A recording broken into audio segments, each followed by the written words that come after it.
In this session, we shall start our discussions on Module 3. Module 3 deals with special contracts, part 2, that is, contract of guarantee and contract of indemnity. Both contract of guarantee and contract of indemnity comes under the category of special contracts. So even though this comes under the category of special contracts, all the rules that is applicable to a general contract is applicable in case of special contracts also. That means both the contract of indemnity and guarantee must fulfill all the essentials of a valid contract. So that is the first thing you have to keep in your mind. Then here, contract of guarantee, that is given in section 126 of the Indian Contract Act. The definition of contract of guarantee is given in section 126. Then definition reads like this: a contract of guarantee is a contract to perform the promise or to discharge the liability of a third person in case of his default. And it's a contract to perform the promise or discharge the liability of a third person in case of his default. ഒരു വ്യക്തി എന്താ in case of contract of ഗ്യാരണ്ടിയിൽ discharge perform contract of guarantee is a contract perform the promise or discharge the contract liability of a third person. ഇപ്പം ഒരു third പേഴ്സൻ്റെ ലയബിലിറ്റിയോ ഒരു third പേഴ്സൻ്റെ പ്രോമിസോ അത് ഗ്യാരണ്ടി ചെയ്യുക ചെയ്യുന്നു, അതിൻ്റെ പെർഫോമൻസ് ഗ്യാരണ്ടി ചെയ്യുന്നു in case of his default. അപ്പം ഇതെന്താ ഒരു it's an undertaking by a person. ഇതൊരു അണ്ടർടേക്കിംഗ് ആണ്. തേർഡ് പാർട്ടിയുടെ ഭാഗത്ത് നിന്ന് എന്തെങ്കിലും ഫോൾട്ട് വന്നു കഴിഞ്ഞാൽ, തേർഡ് പാർട്ടി പെർഫോം ചെയ്യുന്നില്ല എങ്കിൽ, തേർഡ് പാർട്ടി കടം വാങ്ങുന്ന പണം തിരികെ കൊടുക്കുന്നില്ല എങ്കിൽ എന്താ ചെയ്യുന്നത്? ഗ്യാരണ്ടി നിൽക്കുന്നയാൾ surety undertakes to perform that act. അതാണ് surety undertakes to perform that act. അതാണ് നമ്മൾ ഓർത്തിരിക്കേണ്ടത്. Then in case of a contract of guarantee, three parties are there. The first one is surety. Surety are the person who gives the guarantee. Guarantee കൊടുക്കുന്നയാളാണ് surety. The person who gives the guarantee, that is surety. Then the party on whose behalf guarantee is given is known as the principal debtor and creditor. The party to whom guarantee is given. ഒരു contract of ഗ്യാരണ്ടിയിലെ 3 പാർട്ടിക്കാരുണ്ട്. 3 പാർട്ടിക്കാർ ആരൊക്കെയാണ്? Surety, principal debtor and creditor. നമ്മൾ advance ആയ ഒരു എക്സാമ്പിളൊക്കെ നോക്കുകയാണെങ്കിൽ എന്താ, ഈ advance ₹5,000 to B and on request from സിയുടെ റിക്വസ്റ്റ് പ്രകാരം എ ബിക്ക് ഒരു ₹5,000 കൊടുക്കുന്നു. Then at the time of requesting C promises A എന്താ പറഞ്ഞിരിക്കുന്നത്? In case we couldn't pay the amount so I shall pay. B ആ പണം നിനക്ക് തിരിച്ചു തരുന്നില്ല എങ്കിൽ ഞാൻ നിനക്ക് തന്നുകൊള്ളാം. ഇവിടെ എ ക്രെഡിറ്ററും ബി പ്രിൻസിപ്പൽ ഡെറ്ററും സി ഒരു ഷുവർട്ടിയുമായിട്ട് വരുന്നു. ഇത്ര നമ്മൾ അതിൻ്റെ ഒരു എക്സാമ്പിൾ ഉൾപ്പെടെ ഓർത്തിരുന്നാൽ മതി. Then essentials of a valid contract of guarantee. ഇതൊരു കോൺട്രാക്റ്റ് ആകുമ്പോൾ അതിന് എസെൻഷ്യൽസ് ഉണ്ട്. In case of a valid contract of guarantee, it must fulfill all the essentials of a valid contract. ഒരു കോൺട്രാക്ട് ഓഫ് ഗ്യാരണ്ടി ഒരു general കോൺട്രാക്റ്റിൻ്റെ എല്ലാ എസെൻഷ്യൽസും fulfil ചെയ്യണം. സാധാരണ എന്താ, valid contract such as agreement, ഒരു എഗ്രിമെൻ്റ് ഉണ്ടാകണം. Then consideration, lawful object, then free consent, capacity of parties etcetera. ഒരു വാലിഡ് കോൺട്രാക്റ്റിൻ്റെ എല്ലാ എസെൻഷ്യൽസും ഒരു കോൺട്രാക്ട് ഓഫ് ഗ്യാരണ്ടിയും ഫുൾഫിൽ ചെയ്തിരിക്കണം. ദെൻ സെക്കൻഡ് എസെൻഷ്യൽ ആയിട്ട് പറഞ്ഞിരിക്കുന്നത്, the contract of guarantee must be supported by consideration like any other contract.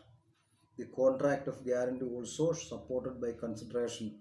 അത് ആ പ്രിൻസിപ്പൽ ഡെറ്ററിന് കിട്ടുന്നൊരു ബെനിഫിറ്റ് ആകാം അതിൻ്റെ കൺസിഡറേഷൻ.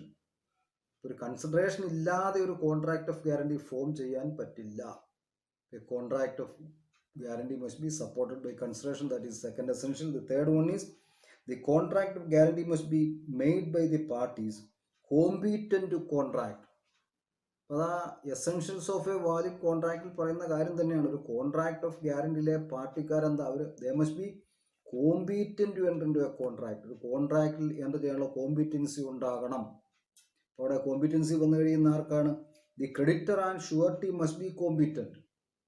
ഒരു കോൺട്രാക്ട് ഓഫ് ഗ്യാരണ്ടിയിൽ ഏർപ്പെടുന്ന ക്രെഡിറ്ററും ഷുവർട്ടിയും competent to enter into a contract ആകണം. പ്രിൻസിപ്പൽ ഡെറ്റർ വേണമെങ്കിൽ ഇൻകോമ്പീറ്റൻ്റ് ആകാം. പക്ഷേ ഒരു കോൺട്രാക്ട് ഓഫ് ഗ്യാരണ്ടി ക്രെഡിറ്ററും ഷുവർട്ടിയും കോമ്പീറ്റൻ്റ് ആയിരിക്കണം. ഷുവർട്ടി കോമ്പീറ്റൻ്റ് അല്ല എങ്കിൽ അയാളുമായിട്ട് ഏർപ്പെടുന്ന എല്ലാ കോൺട്രാക്റ്റും നൾ ആൻഡ് വോയിഡ് ആയിട്ട് പോകും. ക്രെഡിറ്റർ കോമ്പീറ്റൻ്റ് അല്ല എങ്കിൽ ക്രെഡിറ്റർക്കും നഷ്ടങ്ങളുണ്ടാകും.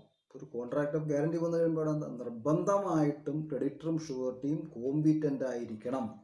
Then there must be someone primarily liable. ഇതിൻ്റെ പ്രൈമറി ലയബിലിറ്റി, ഒരു കോൺട്രാക്ട് ഓഫ് ഗ്യാരണ്ടിയിൽ പ്രൈമറി ലയബിലിറ്റി വരുന്ന ആർക്കാ? ഇതിൻ്റെ പ്രൈമറി ലയബിലിറ്റി വരുന്നത് പ്രിൻസിപ്പൽ ഡെറ്ററിനാണ്. Principal debtor, if the principal debtor fails to perform അല്ലെങ്കിൽ fails to pay the amount, principal debtor പണം മടക്കി കൊടുക്കാൻ പരാജയപ്പെട്ട് കഴിഞ്ഞാൽ മാത്രമേ ഷുവർട്ടിക്ക് ലയബിലിറ്റി ഉണ്ടാകുന്നുള്ളൂ. അപ്പം surety's liability secondary, primary liability lies with the principal debtor. Then the promise to pay must be conditional.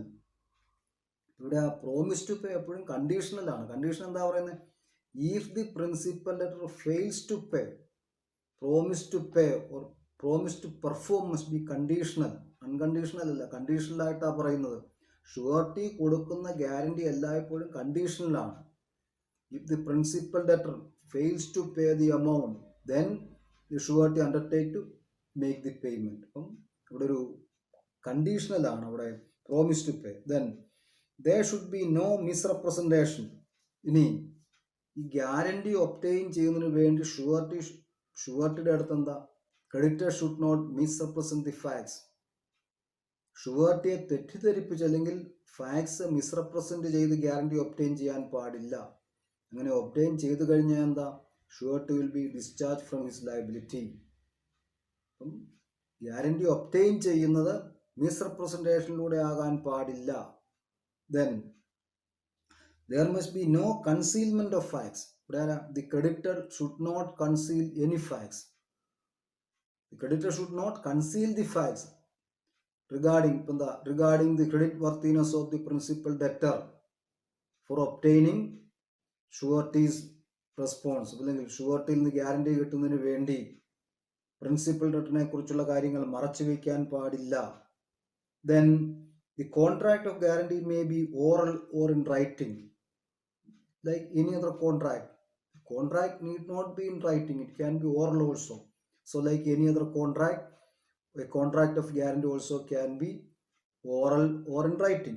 Then identity of mind. ഒരു contract of guarantee requires identity of mind. അപ്പോൾ ഇതിൻ്റെ അകത്ത് എന്താ? 3 പേർക്കും മാനസികമായ ഐക്യമുണ്ടാകണം. ഷുവർട്ടിക്കും ക്രെഡിറ്റർക്കും പ്രിൻസിപ്പൽ ഡെറ്ററിനും ഐഡന്റിറ്റി ഓഫ് മൈൻഡ് ഉണ്ടാകണം. അപ്പോൾ 3 കാര്യം യോജിച്ചാൽ മാത്രമേ, 3 പേരും യോജിച്ചാൽ മാത്രമേ ഒരു വാലിഡ് കോൺട്രാക്ട് ഓഫ് ഗ്യാരണ്ടി ഉണ്ടാകുന്നുള്ളൂ. Then there must be 3 contracts. ഒരു കോൺട്രാക്ട് ഓഫ് ഗ്യാരണ്ടിയിൽ 3 കോൺട്രാക്റ്റുകളുണ്ട്. There must be 3 contracts in a contract of guarantee. That is, first one is contract between principal debtor and creditor. ആദ്യത്തെ contract ആരാ? Principal ഡെറ്ററും ക്രെഡിറ്ററും തമ്മിലൊരു contract ഉണ്ട്. രണ്ടാമത് ക്രെഡിറ്ററും ഷുവർട്ടിയും തമ്മിലൊരു കോൺട്രാക്ട് വരുന്നുണ്ട്. ദെൻ മൂന്നാമത്തെ കോൺട്രാക്ട് എന്താ? Contract between the principal debtor and surety. So there must be 3 contracts in a contract of guarantee. ഈ പറഞ്ഞിരിക്കുന്ന 10 പോയിന്റുകൾ എന്താണ്? Essentials of a valid contract of guarantee. Then kinds of guarantee. നമ്മൾ പല വിധത്തിലുള്ള ഗ്യാരണ്ടി ഉണ്ട്. Kinds of guarantee. The first one is retrospective guarantee. Retrospective, ഇപ്പം എന്താ? ഒരു നടന്നു കഴിഞ്ഞ ഒരു സംഭവത്തിന് അല്ലെങ്കിൽ നേരത്തെ വാങ്ങിയിരിക്കുന്ന ഒരു എമൗണ്ടിന് ഗ്യാരണ്ടി കൊടുക്കുകയാണെങ്കിൽ അതാണ് retrospective guarantee. So when A guarantee is given for an existing debt, നിലവിലുള്ള ഒരു ഡെറ്റിന് വേണ്ടിയാണ് ഗ്യാരണ്ടി കൊടുക്കുന്നത്. It is known as retrospective guarantee. അപ്പം ആ ഗ്യാരണ്ടി എന്താ? ഡെറ്റ് കടം വാങ്ങിക്കഴിഞ്ഞു, നേരത്തെ കടം വാങ്ങിക്കഴിഞ്ഞു, അപ്പോൾ അതിനാണ് മറ്റൊരാൾ ഗ്യാരണ്ടി കൊടുക്കുന്നത്. So if the guarantee is given for existing debt, it is called retrospective guarantee. Second one, prospective guarantee. If the guarantee is given for a future debt, ഭാവിയിൽ ഉണ്ടായേക്കാവുന്ന ഒരു ഡെറ്റിനാണ് ഗ്യാരണ്ടി കൊടുക്കുന്നതെങ്കിൽ ദാറ്റ് ഈസ് എന്താണ് prospective guarantee, retrospective and prospective. Then third one is specific or single guarantee. So if the guarantee is given for a specific transaction which extends to a single transaction, ഒരു പ്രത്യേക transaction ആണ്, അത് തന്നെ ഒരൊറ്റ ട്രാൻസാക്ഷനുമായിട്ട് limit ചെയ്തിരിക്കുകയാണ് എങ്കിൽ such a guarantee is known as specific or single guarantee. Then continuing guarantee, if the guarantee extends to a series of transactions, ഒന്നിനു പുറകെ ഒന്നായിട്ട് വരുന്ന കുറേയേറെ ട്രാൻസാക്ഷൻസിന് ഗ്യാരണ്ടി കൊടുക്കുന്നുണ്ടെങ്കിൽ such guarantees are known as continuing guarantee. അപ്പം തുടർച്ചയായിട്ട് തന്നെ, അത് സെക്ഷൻ 129 പറഞ്ഞിരിക്കുന്നത് കണ്ടിന്യൂയിങ് ഗ്യാരണ്ടി. അപ്പം തുടർച്ചയായിട്ട് വരുന്ന കുറേയേറെ ഡീലിങ്സിനാണ് ഗ്യാരണ്ടി കൊടുക്കുന്നത്, കണ്ടിന്യൂയിങ് ഗ്യാരണ്ടി.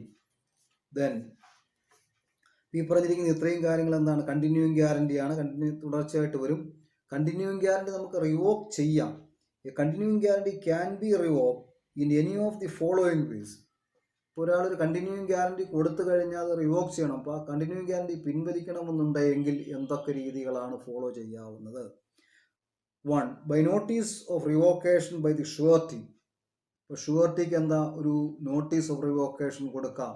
ഇന്ന ഒരു പർട്ടിക്കുലർ ഡേറ്റ് വെച്ച് ഈ കണ്ടിന്യൂയിങ് ഗ്യാരണ്ടി ഞാൻ പിൻവലിക്കുന്നു. പക്ഷേ ഇങ്ങനെ പിൻവലിച്ചാൽ പോലും ഓൾറെഡി നടന്നു കഴിഞ്ഞിരിക്കുന്ന ട്രാൻസാക്ഷൻസിന് ഷുവർട്ടി വിൽ ബി ലയബിൾ.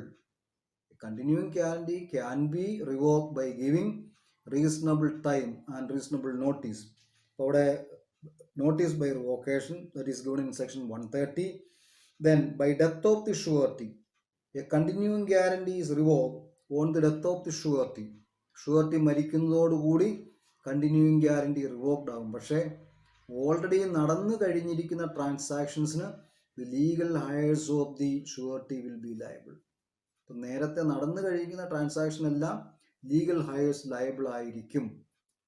പക്ഷെ അതോടുകൂടി എന്താ, പിന്നീട് വരുന്ന ട്രാൻസാക്ഷൻസിന് ലയബിലിറ്റി ഇല്ല. Then nature and extent of surety's liability that is given in section 128. Section 128 തന്നിരിക്കുന്നത്. ആദ്യത്തെ എന്താ, ഷുവർട്ടീസ് ലയബിലിറ്റീസ് കോ എക്സ്റ്റെൻസീവ്. ഷുവർട്ടിയുടെ ലയബിലിറ്റി എല്ലായ്പ്പോഴും കോ എക്സ്റ്റെൻസീവ് ആണ്. Surety's liable for the whole amount given. കൊടുത്തിരിക്കുന്ന മുഴുവൻ തുകയ്ക്കും റെസ്പോൺസിബിൾ ആയിട്ട് വരും, ലയബിൾ ആയിട്ട് വരും. അതുപോലെ തന്നെ പ്രിൻസിപ്പൽ ഡെറ്ററിന് ഏതൊക്കെ ലയബിലിറ്റി ഉണ്ടാകുന്നുണ്ടോ, ഇപ്പം കടം വാങ്ങിയിരിക്കുന്ന എമൗണ്ട്, അതിൻ്റെ ഇൻട്രസ്റ്റ്, ഇനി മറ്റെന്തെങ്കിലും എക്സ്പെൻസ് വരുന്നുണ്ടെങ്കിൽ ഈ എല്ലാ എമൗണ്ടുകൾക്കും total liability of the principal debtor will be consider as the liability of the surety. അതാണ് surety's liability is coextensive. Principal ഡെറ്ററിന് എന്തൊക്കെ ലയബിലിറ്റി ഉണ്ടോ അതെല്ലാം ഷുവർട്ടിയുടെയും ലയബിലിറ്റി ആയിട്ട് കണക്കാക്കപ്പെടും. That is surety's liability is coextensive. Then the liability of the surety can also be limited. ഇനി coextensive പോലെ തന്നെ the liability of the surety also can be limited if there is any agreement to that effect. ഇപ്പം full എമൗണ്ടിന് guarantee കൊടുക്കണമെന്നില്ല. എന്താ, A advance ₹10,000 to B and C gives a guarantee for ₹7,000. അപ്പം C ഒരു 7,000 രൂപയ്ക്ക് guarantee കൊടുത്തിട്ടുള്ളൂ. അപ്പം A ബിക്ക് എമൗണ്ട് കടം കൊടുത്തത് സിയുടെ റിക്വസ്റ്റ് പ്രകാരമാണ്. പക്ഷേ സി ഗ്യാരണ്ടി കൊടുത്തിരിക്കുന്നത് ₹7,000 ഉള്ളൂ.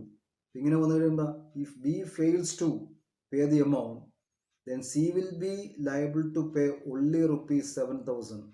കാരണം അവിടെ എന്താ, ഒരു സെപ്പറേറ്റ് എഗ്രിമെന്റ് പ്രകാരം ഇവിടെ ലയബിലിറ്റി ലിമിറ്റ് ചെയ്തിട്ടുണ്ട്. അങ്ങനെ വരുന്ന കേസ് എന്താ, liability of surety can also be limited. Then the liability of the surety arises immediately on default of the principal debtor.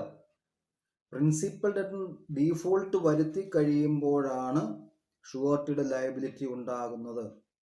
If the principal debtor makes the payment in time, then there is no liability for the surety.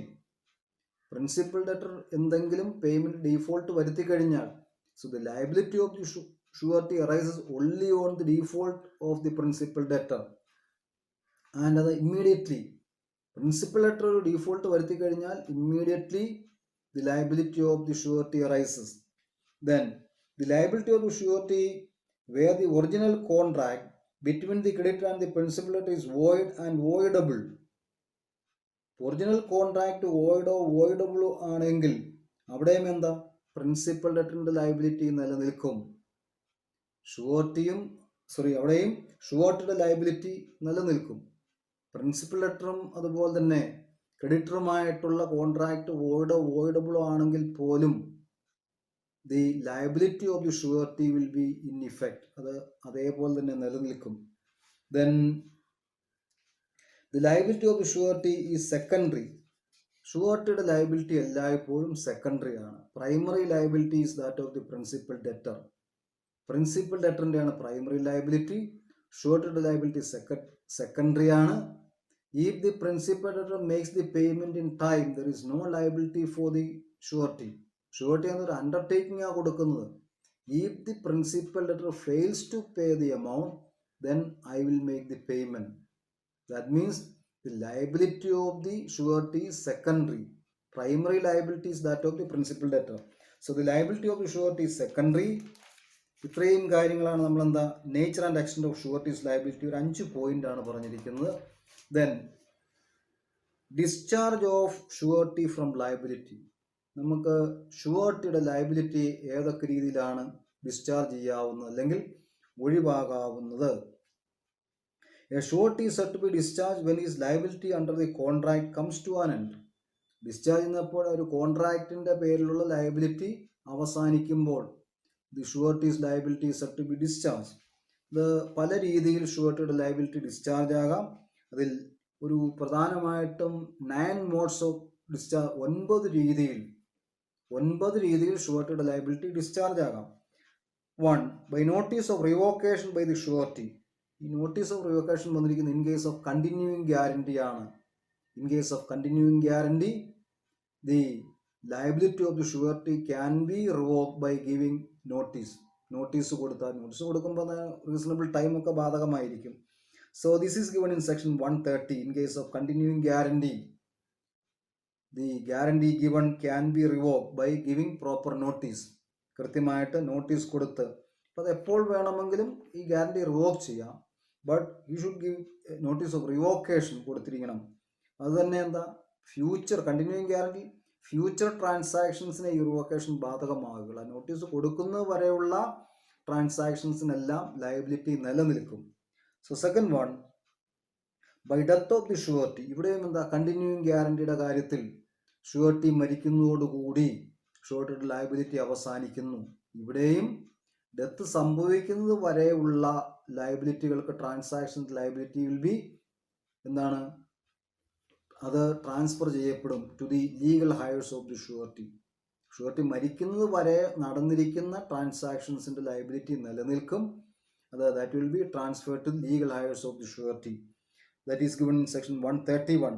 Then by variance in terms of the contract, ഇനി എന്തെങ്കിലും terms of the കോൺട്രാക്റ്റിൽ ഇവിടെ ഷുവർട്ടിയുടെ സമ്മതമില്ലാതെ, without the prior consent of the surety, if there is any material change in the terms and conditions of the contract, അങ്ങനെ വന്നു കഴിഞ്ഞാൽ എന്താ, principal ഡെറ്ററും ക്രെഡിറ്ററും കൂടെ എന്തെങ്കിലും പ്രധാനപ്പെട്ട ടേംസ് ആൻഡ് കണ്ടീഷൻസ് മാറ്റിക്കഴിഞ്ഞാൽ automatically the surety will be discharge from his liability.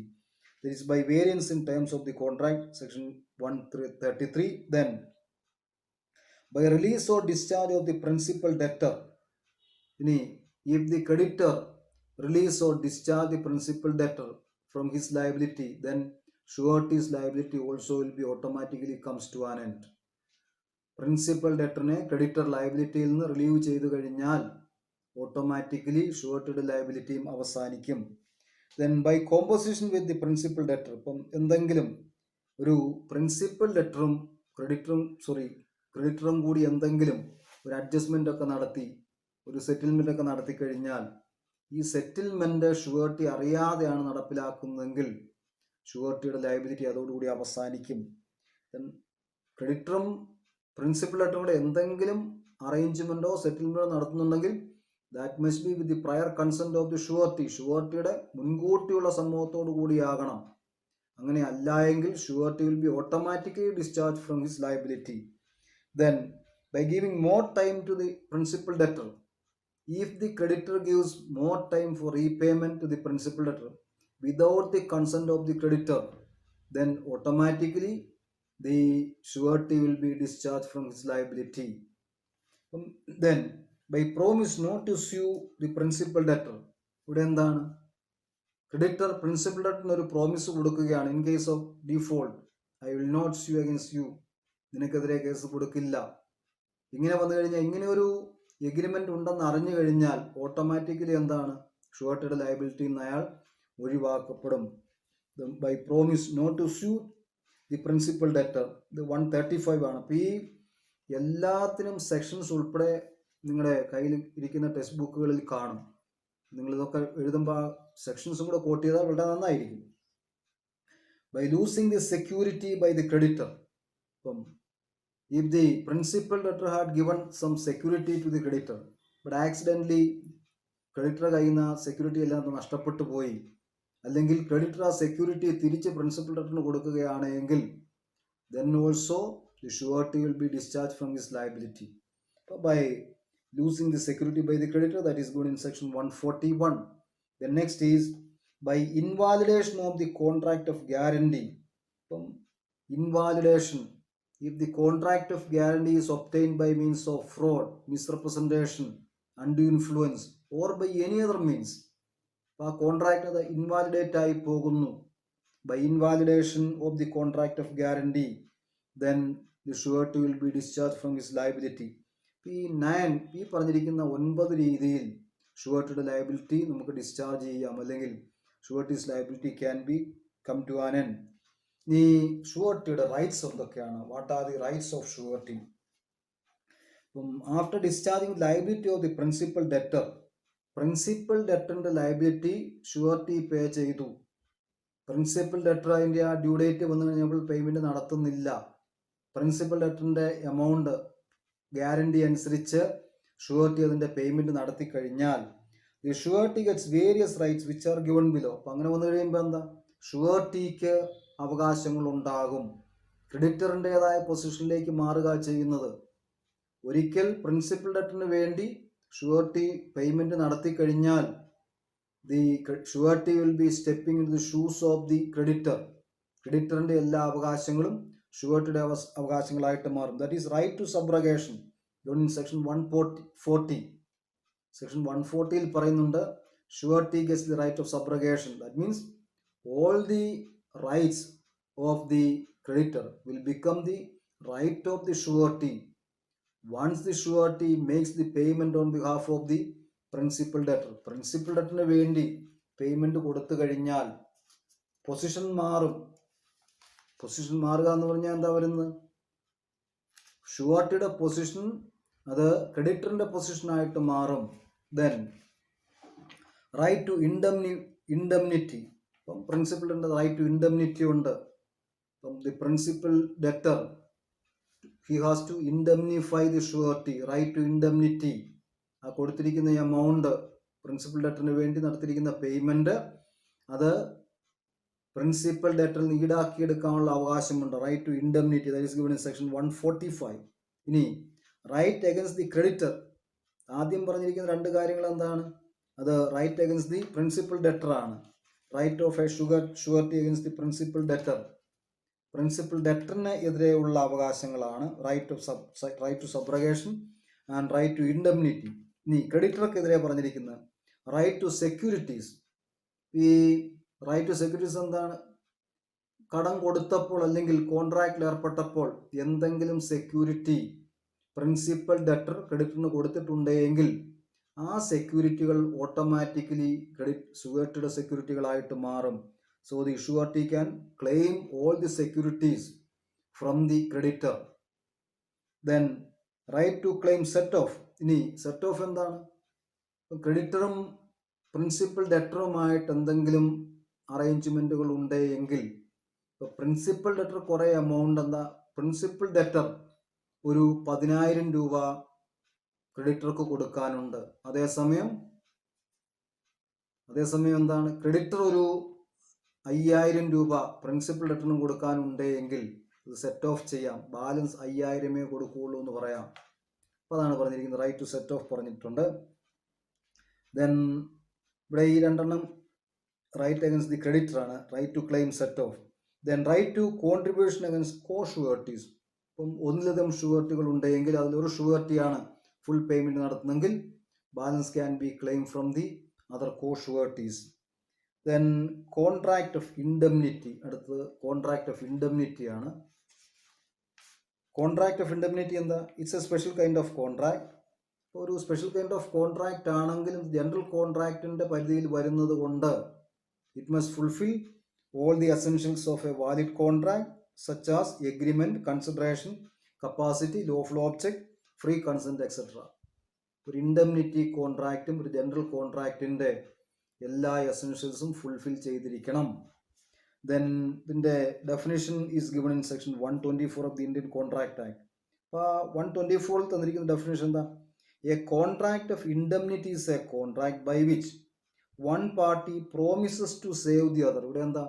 One party promises to save the other from loss caused to him by the conduct of the promiser himself or by the conduct of any other person.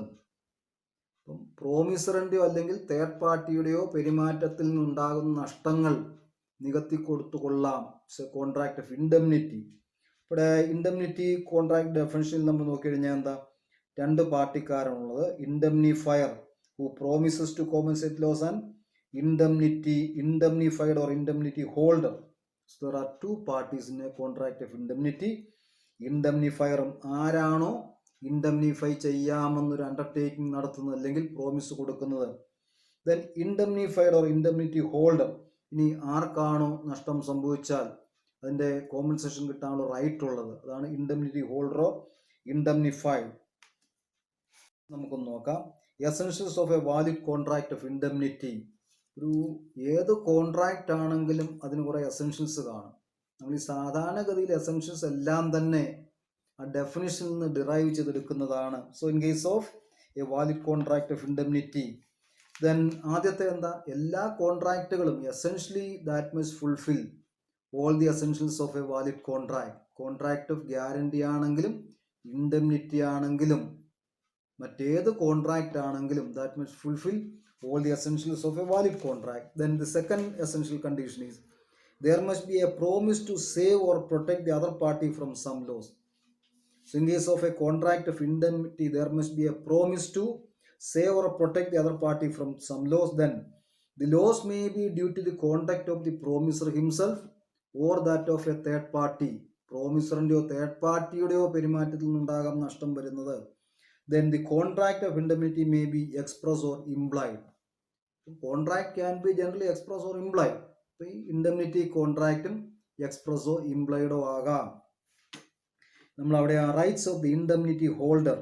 Indemnity ഹോൾഡറിന് എന്തൊക്കെ rights ആണുള്ളത്, എന്തൊക്കെ അവകാശങ്ങളാണുള്ളത്? That is given in section 125. അതിൽ നോക്കിക്കഴിഞ്ഞാൽ എന്താ? ആദ്യത്തേത്, the indemnity holder has the right to recover the following from indemnifier. Indemnity ഹോൾഡറിന് ഇൻഡെംനിഫയറിൽ നിന്നും താഴെ പറയുന്ന ലോസസ് ആണ് ക്ലെയിം ചെയ്യാവുന്നത്. 1. All damages which the indemnity holder was compelled to pay. Indemnity holder കൊടുക്കാൻ നിർബന്ധരായിരിക്കുന്ന എല്ലാ ഡാമേജസും റിക്കവർ ചെയ്യാം. All expenses which indemnity holder was compelled to pay. All damages, all expenses, then all sums which he paid in compromise to any such suit. എല്ലാ എക്സ്പെൻസസും ഡാമേജസും സംസ് കൊടുക്കാനുള്ള സംസും claim ചെയ്യാനുള്ള ഒരു right ഉണ്ട്. Next, difference between indemnity and contract of guarantee. ഇതിൻ്റെ വ്യത്യാസം. Special types of contract ആണെങ്കിലും ഈ രണ്ട് കോൺട്രാക്റ്റുകൾക്കും ഇതിൻ്റെതായ കുറേ ഡിഫറൻസസ് ഉണ്ട്. 1. In case of contract of indemnity, there are only two parties. Then in case of a contract of guarantee, there are three parties. ആരൊക്കെയാണ്? Principal debtor, surety and creditor. Second difference, liability of the indemnifier is primary. ഇപ്പോൾ ഇൻഡെംനിഫയറിൻ്റെ liability primary ആണ്. അതേസമയം in case of a contract of guarantee, the liability of the surety is secondary, primary അല്ല. Primary liability is that of the principal debtor. Then The liability of the indemnifier arises on happening of some contingency. That means when indemnity holder suffers some loss. The liability of the indemnifier arises when indemnity holder suffers some loss. Indemnity ഹോൾഡറിന് എന്തെങ്കിലും നഷ്ടം സംഭവിക്കുമ്പോൾ, loss സംഭവിക്കുമ്പോൾ ഇൻഡംനിഫയറിന്റെ liability അവിടെ ഉണ്ടാകുന്നു. അതേസമയം in case of a contract of guarantee, the liability of the surety arises on default of the principal debtor. അപ്പം ഷുവർട്ടിയുടെ liability ആരംഭിക്കുന്നത് എപ്പോഴാണ്? പ്രിൻസിപ്പൽ ഡെറ്റർ എന്തെങ്കിലും ഡീഫോൾട്ട് വരുത്തി കഴിഞ്ഞാലാണ്. So the liability of the surety arises on default of the principal debtor. Then next difference, there is no existing debt or loss or duty. ഇവിടെ നമുക്കെന്താ, ഇൻഡംനിറ്റിയിൽ നിലവിലുള്ള ഒരു നഷ്ടമോ ഡെറ്റോ ഒന്നുമില്ല. ഒരു പ്രത്യേക കാര്യം സംഭവിച്ചു കഴിഞ്ഞാലാണ് ഉണ്ടാകുന്നത്. But in case of guarantee there is always some existing duty or debt. Then it's not necessary for the indemnifier to act at the request of the indemnity holder. ഇൻഡംനിഫയർ എന്താ, ഇൻഡംനിറ്റി ഹോൾഡറിന്റെ താല്പര്യം അനുസരിച്ച് പ്രവർത്തിക്കണമെന്നില്ല. But surety gives the guarantee at the request of the principal debtor. എല്ലായ്പ്പോഴും a contract of ഗ്യാരണ്ടിയിൽ principal ഡെറ്ററിന്റെ request പ്രകാരമാണ് surety ഒരു ഗ്യാരണ്ടി കൊടുക്കുന്നത്. In case of indemnity contract there is only one contract, that is between the indemnifier and indemnity holder. In case of a contract of guarantee there are മൂന്ന് കോൺട്രാക്റ്റുകളുണ്ട്. Then the indemnifier undertake to save the indemnity holder from any loss. ഇൻഡംനിഫയർ എന്താ, indemnity ഹോൾഡറിൽ ഉണ്ടാകുന്ന നഷ്ടങ്ങളിൽ നിന്ന് protect ചെയ്യാവുന്നതാണ് ഈ കോൺട്രാക്റ്റിൽ ഉറപ്പ് കൊടുക്കുന്നത്. The surety undertakes for the payment of debts of principal debtor. Principal ഡെറ്ററിന്റെ ഡെറ്റ്സ്, പ്രിൻസിപ്പൽ ഡെറ്റർ ആ ഡെറ്റ്സിന് പേയ്മെന്റ് കൊടുക്കുന്നില്ല എങ്കിൽ, ഒരു ഡീഫോൾട്ട് വരുത്തുകയാണെങ്കിൽ അങ്ങനെയുള്ള ആ എമൗണ്ടിന്റെ പേയ്മെന്റ് ആണ് ഗ്യാരണ്ടി കൊടുക്കുന്നത്, അല്ലെങ്കിൽ ഒരു അണ്ടർടേക്കിംഗ് ഏറ്റെടുത്തിരിക്കുന്നത്.